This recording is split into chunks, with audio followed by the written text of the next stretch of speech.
You're listening to Threads Radio. My name's Luke Fraser, and this is The Tonic.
That has something of Steve Reich's Music for 18 Musicians about it. The combination of moving cogs overlaid with those long washes of harmonic colour, but all of it slowed down, retrified, and transposed from the Big Apple to the Canadian prairies. Written in 2008, it's called Thirds, Fourths and Fifths, and it's by Alison Cameron, a composer, performer and improviser from Edmonton, Alberta. It's from her 2015 album, A Gossamer Bit, and it reflects her long-standing association with the Toronto-based ensemble Contact. Each piece in the record is in a different vein, with influences ranging from minimalism and jazz to the music of Charles Ives. What they share in common, though, is that sense of wide open space and a certain hypnotic feel. There's some really good ones on it. Special mention for the harmonica there in that piece as well. It's really underused in classical music, and it's something that lends to that sound world a sense of both time and place. Contact are Wallace Halliday, soprano saxophone, Sarah Fraser Raff, violin, Mary Catherine Finch, cello, Nikolai Bobas, double bass and voice, Rob MacDonald, electric guitar, harmonica, Alison Weeb Benstead, piano, harmonica, and Jerry Pergolesi, vibraphone, drum kit, harmonica, and voice. The album, A Gossamer Bit, was released on Redshift Records in 2015.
That's Valkyrie Liaison from a great release by the Norwegian ensemble Die Schlenslavare, whose music lies somewhere between contemporary classical and traditional folk music, and in particular the work of composer and theorist Ivan Gorevin, who built a theoretical foundation for the use of just intonation within the latter.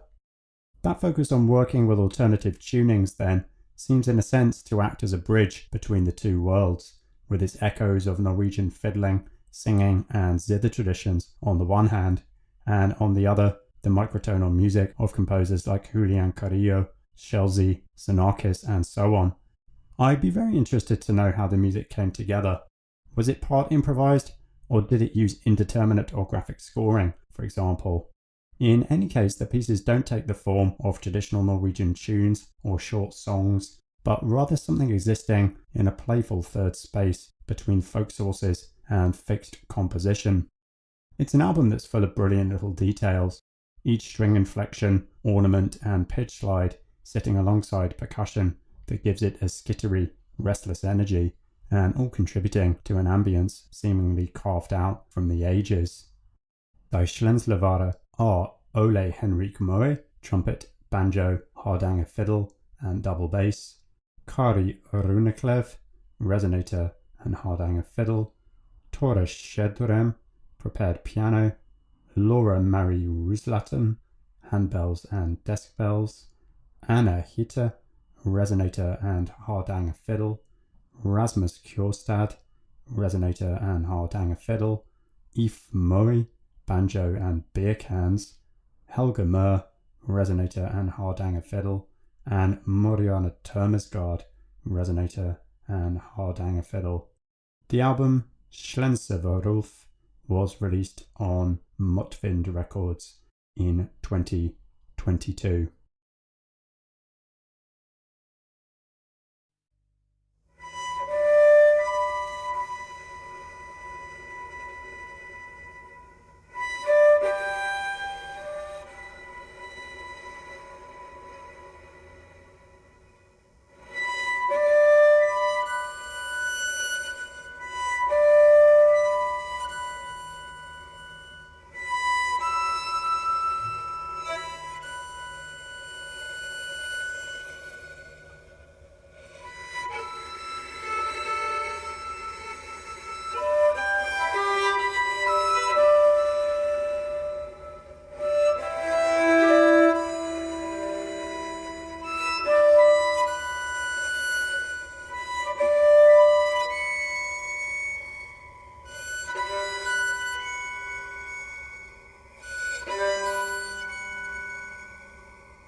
That there's the sound of the Hardanger fiddle, the traditional 8 or 9 stringed instrument considered to be the national instrument of Norway, as played there by Helge Møhr from Die Slenslevare, who you heard just before.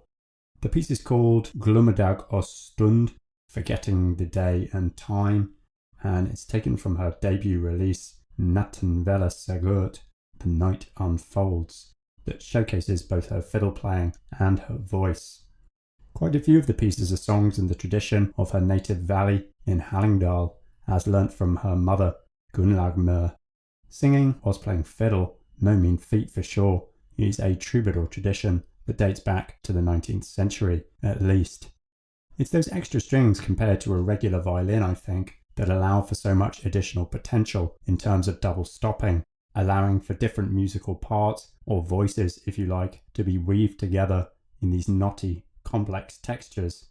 And that piece in particular stood out for me in terms of both that technique and its sense of intrepid determination. Natten Vela Segurt was released on Motvind Records as part of their Perspektiv på norsk folkmusikk series in 2019.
to Mali then, and that's the first two movements, Funtukuru and Dulan, of Tegeri Tulun, written in 2018 by Awakase Made Giabate and played there by the Kronos Quartet as part of their 50 for the Future project, an extensive commissioning, performance and education program with a free online audio and score repository.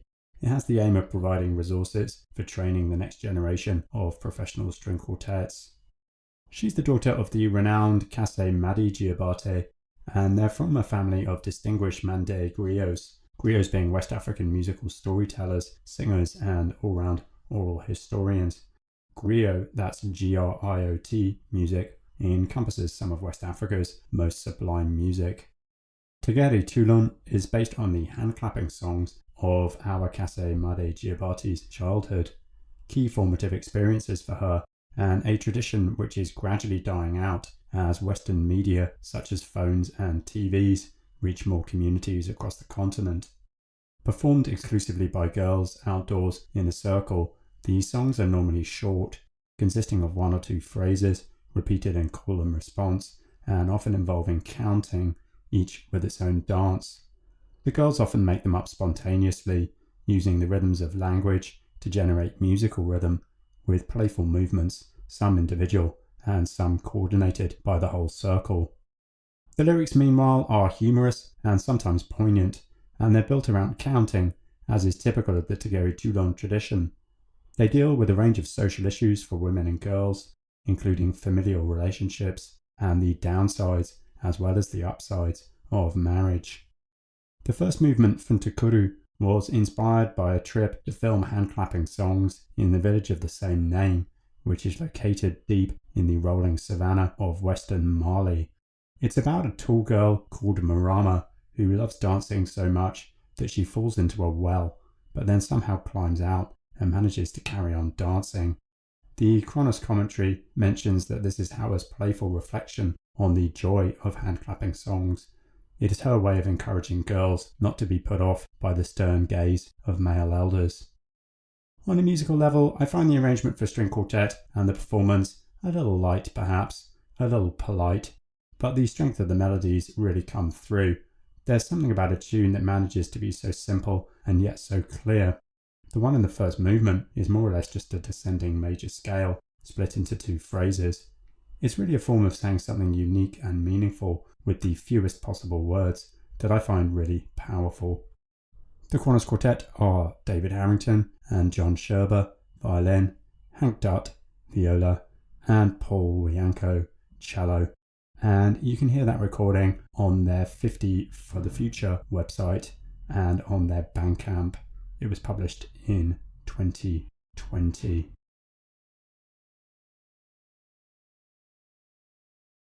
Bala Fasege, dédié au premier violon.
So whilst looking through some of the other works in that Kronos 50 for the Future library, I came across a piece by the Ghanaian balafon master Fode Lassana Diabate, transcribed for the quartet.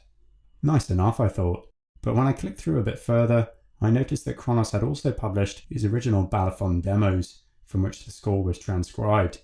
And let's just say it's hard to replicate the sense of momentum and just sheer panache that comes through from these original recordings. He's a real virtuoso of the instrument. For the uninitiated, the balafon is a gourd resonated xylophone, and like Awakase Made Diabate, he was born into a well-known griot family. They're both in the group called Trio de Kali, as it goes, their aim being to bring back forgotten repertoires and styles of the Mande griot tradition. These days, he's built an international reputation and works with artists across the world of both jazz and Latin music, alongside the traditional Mande griot music of West Africa. That piece, well, it's actually the fourth movement, Balafaseki, of Sunjata's Time, and is dedicated to Sunjata Keita, the warrior prince who founded the great Malian Empire back in 1235. He was responsible for establishing many of the cultural norms that remain in practice today, including the close relationship between patron and musician. That's the hallmark of so much music in Mali. The word time in the title is a double play on both rhythm and epoch, with the piece evoking the kinds of musical sounds that might have been heard in Sunjata's time, and using an older style of balafon playing, which Fode Lassana Diabate learnt while studying with elder masters of the instrument. Each of the first four movements depicts a character who played a central role in Sunjata's life, with Balafaseke being Sunjata's griot.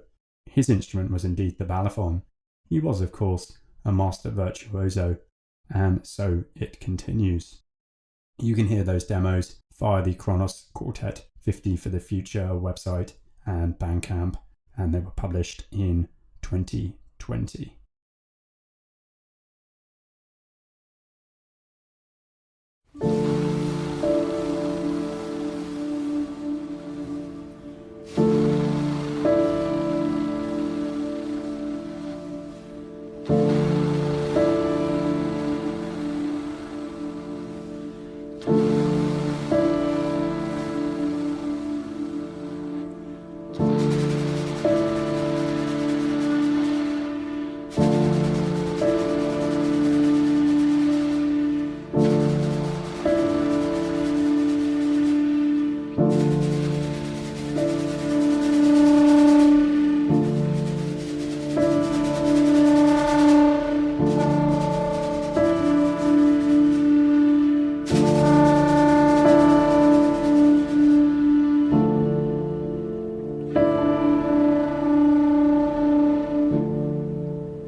the languorousness at the end of a long summer day.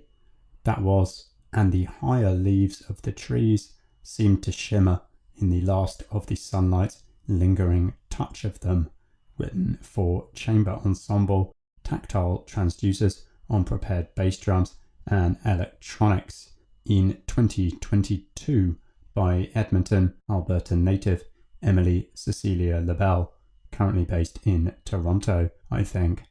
The piece is taken from her debut album, Field Studies, just recently released, a collection of pieces that highlight her particular interest in texture, landscape, resonance, and timbral colour.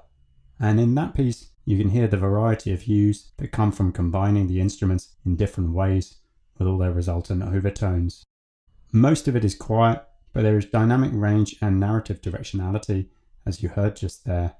I think, though, like the bits that feel non-directed the best, that just float along with all their scintillating interplay of sustained notes and shorter bursts, and that seem most evocative of the image depicted in the title.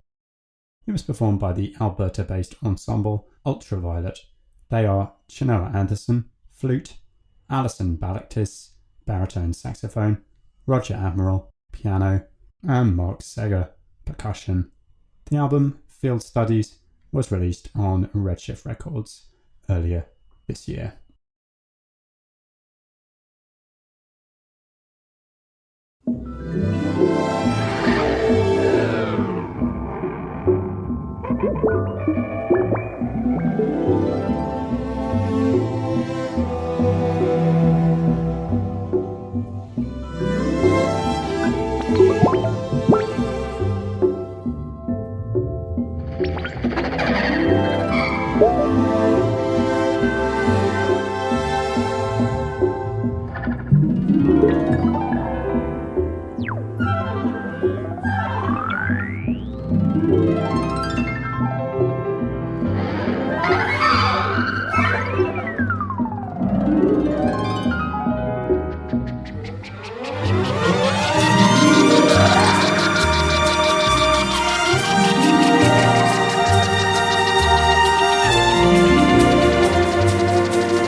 Now I know this show is probably not your first port of call if and when you do think of lounge music or exotica, but hey, it's good to throw a slight curveball every once in a while.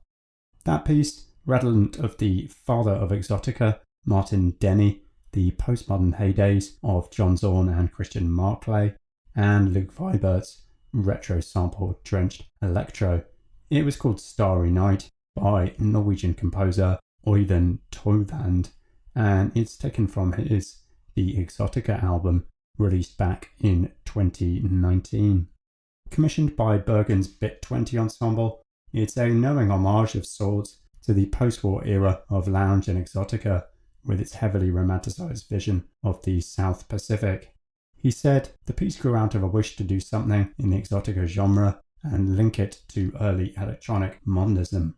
I had an idea to combine the two worlds, using the idea that they were both wanting to explore the unknown. I also had this mental image of one of the pieces being like going up a river in a canoe and suddenly discovering these abstract installations or sculptures in the jungle. So I started writing tunes that were clearly inspired by the sounds and colours of 50s exotica, and then added abstract compositions and improvisations that ran parallel to the tunes and that sometimes interacted with them, with synths imitating waves, rain, birds, and other natural phenomena. Musically, the broad strokes are well known, easy, you might say, to listen to, but the album is full of great little details, both acoustic and electronic in origin, and in its exotica, it feels like a knowing and fond homage rather than being any sort of arch modernist deconstruction. Exotica is perhaps not a genre without problems. It comes out of a post-colonial consumer era, with audiences wooed by the ad man's stylized misrepresentation of South Pacific culture.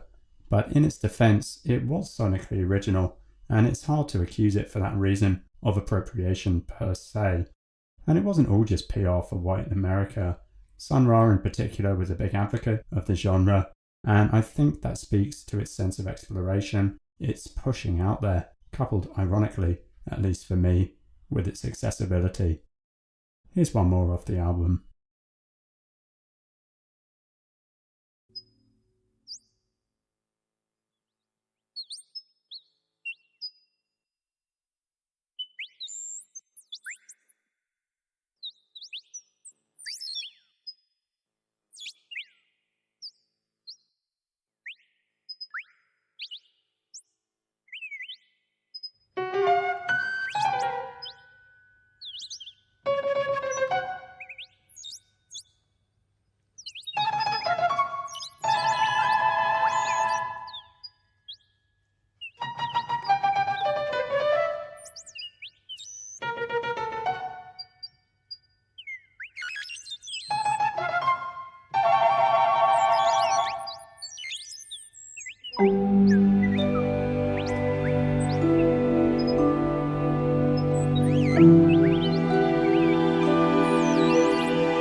Sounding something akin to Messiaen's Garden of Love's Sleep as played by the house band in a tiki bar.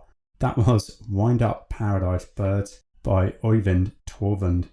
You heard playing on that and the previous Starry Night, Kjetil Moster, saxophones and electronics, Jørgen Tron, modular synth and noise, and the Bit 20 ensemble, conducted by Trond Madsen.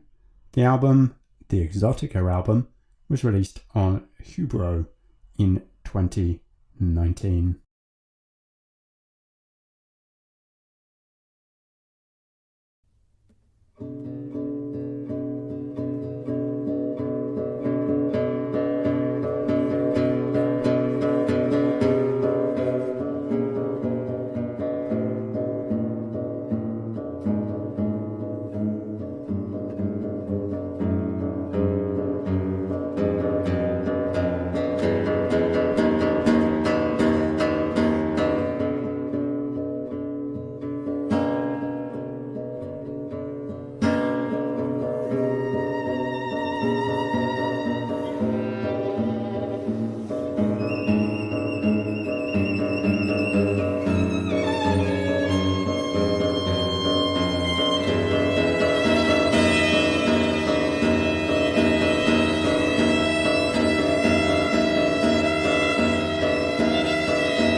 There's something about the opening of that piece that seems like a descent into depression, like a mind or body gradually unspooling and falling apart. It is in fact called Slow Dive, and it was written in 2007 by Jon Øyvind Næss, a Norwegian composer of orchestral, chamber and piano works, whose early music was somewhat more cheery, even humorous in fact, before going down a more somber path. Apparently nowadays he mixes it up a bit more with each. But anyhow, here we are in the somber phase. The piece is actually a reference to the Susie and the Banshees song of the same name, with its imperative to get your head down to the ground, shake it all around, a dirty sound. It's a slow dive when you die slow. He's described the piece as being one of the first in which he sought to limit the amount of information and to simplify the expression, and I think that really comes through. The repeating motifs on the guitar, tuned in quarter tones to give it that really unsettling sense of disharmony, are thrummed with a sense of moody reluctance, even belligerence, whilst the violin ranges above from the tragic to the resigned. I don't always go in for downy music, but sometimes it just works. I'm guessing I'm not alone in saying that can even weirdly make me happy, and there are some interesting theories around this beyond just a general sense of catharsis. From the dopamine released by the preparation for a trauma which, as simulated in music, doesn't cause actual harm, to the release of a specific hormone called prolactin, which has been associated with alleviating grief. In any case, music has always been one of the best forms of self-medication. That was performed there by Twitter Machine. They are Lars Erik Ter Jung, violin, and Thomas Schekstad, guitar, and it was taken from their album called Crossing Patterns that was released on Fabra in 2020.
That is the Norwegian mouth harp, or Jews harp, nothing to do with the Jewish people, as it turns out, and it was played there by Thov G. Wetterhus in the piece Gamla Guru, or Old Guru.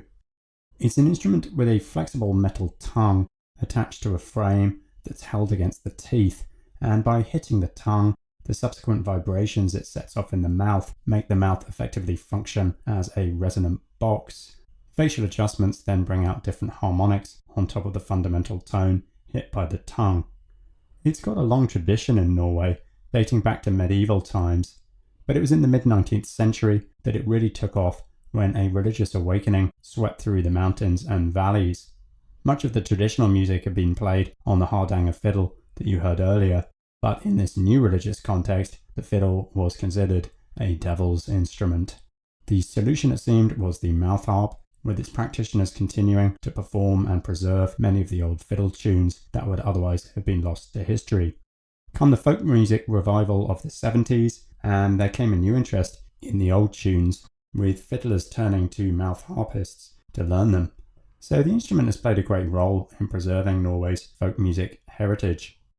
Thov G. Wetterhus, meanwhile, is a farmer by trade from Nor in Numedal, and whilst this is his first release, it's called Stolleslaut, meaning steel beat. He's widely known in the Norwegian folk music community. It was recorded in the living room of his farm, straight to disc in an hour, so it's effectively a live recital. An album of solo mouth harp might seem to be stretching it a bit, but he just about manages to pull it off in terms of variety, I think, and it's well worth checking out. Stolleslaut was released on Mutvind Records in 2021.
That is, of course, the kora, the 21-string instrument played extensively across West Africa and which combines features of both the lute and the Western harp.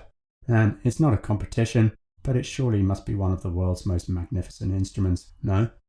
That piece is called Baikara, and it was played there by the great Mamadou Diabate. He's the cousin of the legendary Toumani Diabate, and he's from Kita in Mali, where he grew up in a family of griots, and he's based these days in the US. It's from his latest, I think, album, released back in 2014, called Griot Classique, on the JRS label, and it's just a brilliant exposition of his skill as a kora player and as a storyteller within music. Highly recommend to check out some of his recordings along with those of Toumani if you're not already familiar.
soba baranyo juguma soba na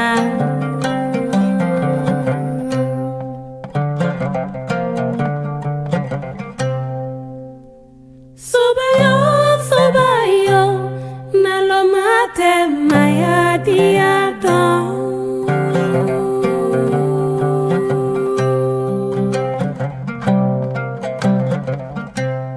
Figuinho juguma soba Terima juguma soba Baranyo juguma soba na Soba yo nalomate maya diado Soba yo nalomate horanya korada Soba yo nalomabe maya diaba Soba yo nalomate maya diada Soba yo nalomabe maya kesianvenye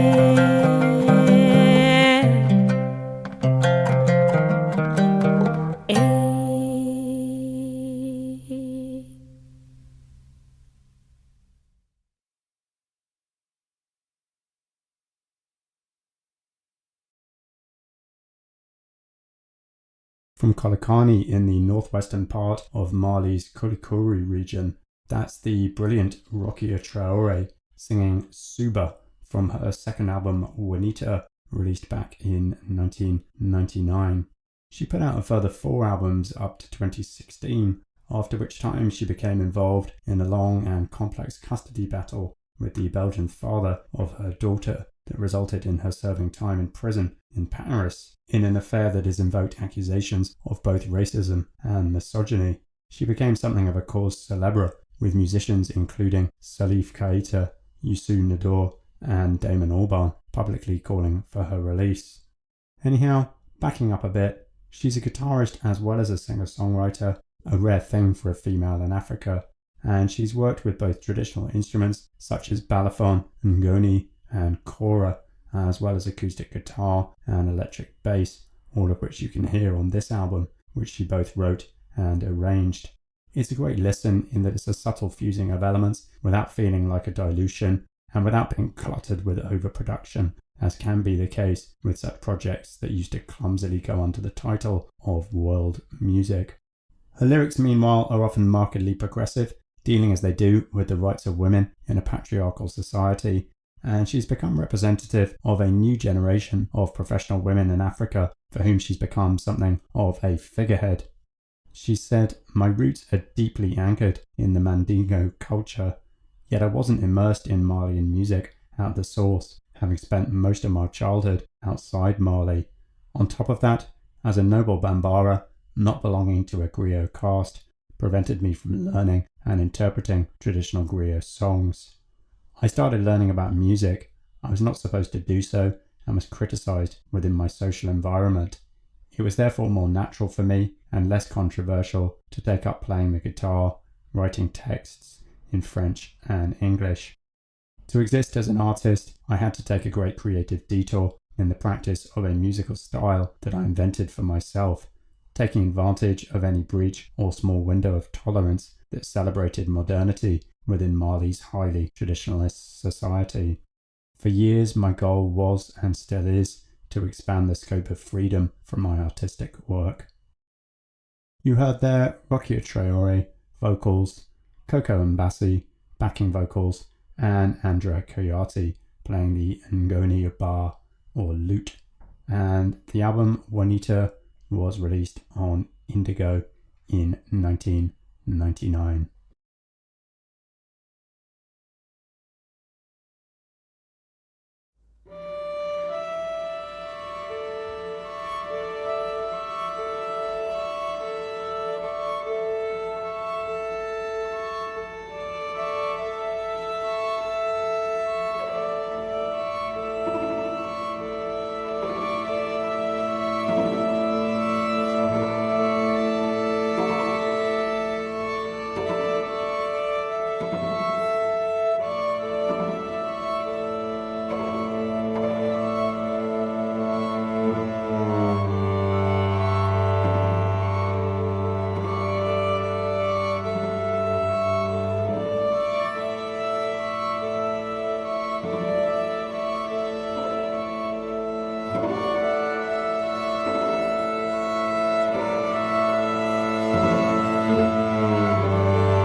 Oh, I like that. That was Organ, or The Eyes, written in 2013 by Icelandic-Canadian cellist-composer Fiona Evans, who writes music that explores the visceral physicality of sound while drawing inspiration from patterns of natural phenomena. That recording contains 7 cello parts layered together. It's a movement of Olduvisur, a larger scale work for cello and electronics that she created based on Icelandic folk songs. It takes its structure and some of its melodic material from the Icelandic lullaby Visur Vadsenda Rosu. The lyrics are a love poem written from a woman's perspective, nostalgically describing a long-lost paramour as a coveted object of beauty. Her intention was apparently to keep to the spirit of the original song, but to transform it into a darker and more complex sound world. It was performed there by India Gailey, and it's taken from her album To You Through that was released on Redshift Records in 2022. Well, time please. That's it for another one. The Tonic will be back on Wednesday the 9th of August at 1 p.m. British Summer Time, GMT +1. You no doubt know how it goes by now. As ever, you can check the show's Instagram page for confirmation of that, _tonic_, and as ever, do drop me a message at any point via Instagram or the tonic.online. You could even go crazy and send me a request if you like. I'm listening. Thanks to Eric, to Helen, and to all at Threads, Gabe, Rosie, Lee, Freddie, and the whole crew. I'm Luke Fraser. Thanks for listening.